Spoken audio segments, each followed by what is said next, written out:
අද කෑම වේල සමබර සහ සමබල ආහාර වේලා.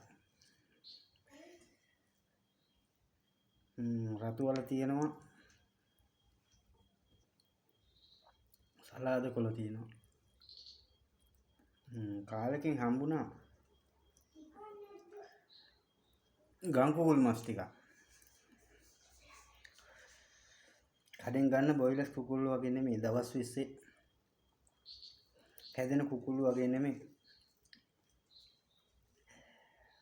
හරි ගුණවත්.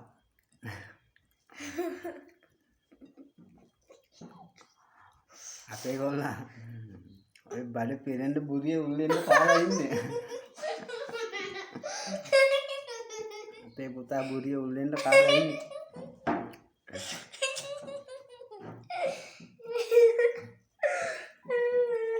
පුළුවන් තරම් වැලකෙන්න බලන්න ඔය බොයිලර්ස් කුකුල් මස්.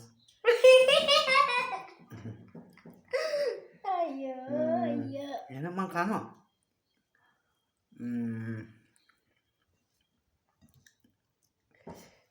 ඔයගොල්ලෝ try කරන්න. බොයිලර්ස් කුකුල් මස් වලින් පුළුවන් තරම් වැලකෙන්න. හරිම රහයි. ගම් කුකුල් මස්නේ.